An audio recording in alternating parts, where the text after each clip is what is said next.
Hello everyone.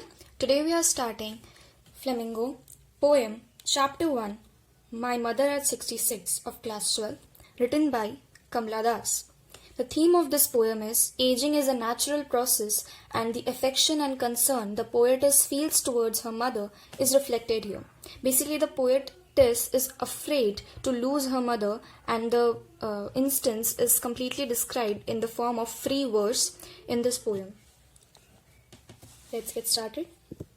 Driving from my parents' home to Cochin last Friday morning. Here, the parents' apostrophe S reflects that her mother is a single parent, and you should remember that Cochin last Friday morning. This scene is really important. It can be asked sometimes in a multiple choice question. I saw my mother beside me, dozed, open-mouthed, her face ashen like that of a corpse. Here, ashen like that of a corpse is an example of simile. Ashen here refers to lifeless. Her mother's face was so dull, was so lifeless, it was lacking in energy that it felt as if it was like a corpse. And here, doze means sleeping. Her mother was sleeping open-mouthed, and the way she was sleeping, so it was so lifeless. It was so lifeless that it felt as if her mother was a corpse. Her face resembled to that of a corpse. And realized with pain that she thought away and looked, but soon put that thought away. Now here, she is experiencing a realization. She is able to experience the realization of losing her mother, of the aging process her mother is going through, because her mother, as referred in the title, is 66 years old. So she's realizing that her mother is getting old.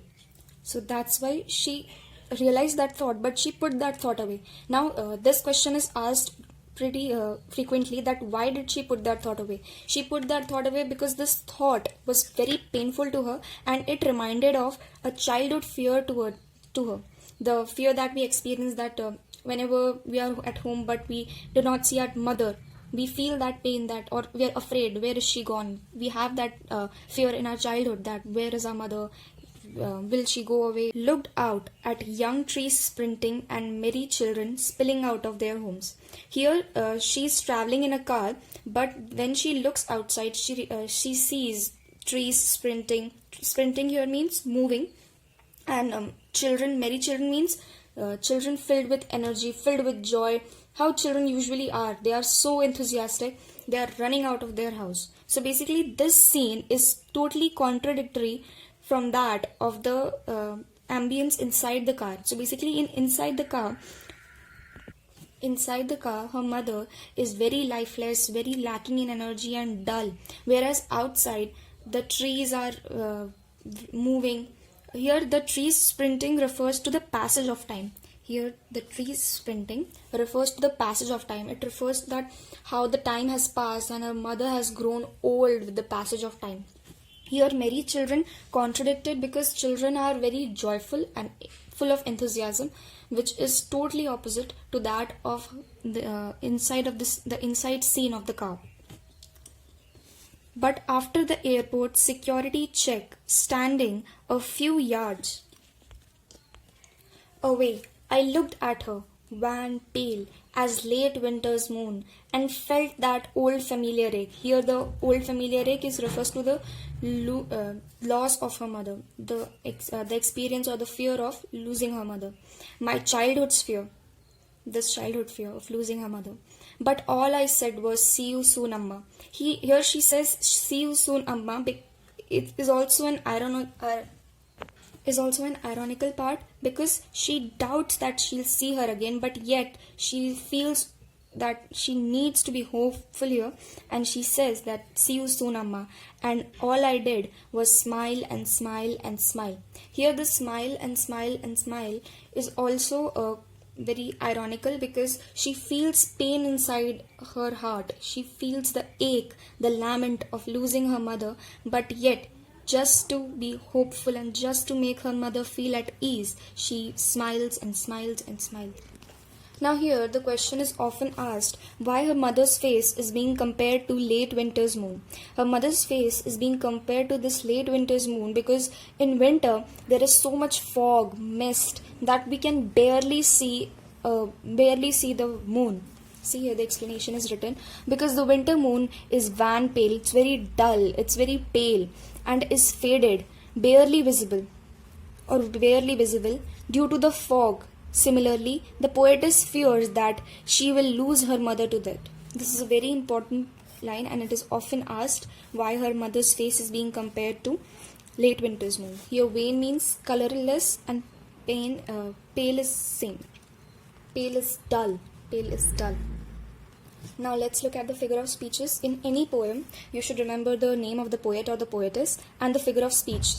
Here simile, her face ashen like that of a corpse. Here like is used, therefore simile. As late winter's moon, as is used, therefore simile. Personification, trees sprinting. Here trees sprinting refers to as trees are moving, whereas trees are not moving, they are still. But the car is moving, so it appears as though the trees are moving as well. Therefore it is personification. Metaphor, merry children running out of their homes. Merry children, it's a comparison without using as and like, therefore metaphor. Imagery, here imagery refers to a poetic device where with certain words it reflects a image into your mind. For example, trees sprinting, you automatically imagine trees that are moving at a very fast speed. Trees are still, but since we are moving, the trees appear to be moving. Merry children running out of their homes, you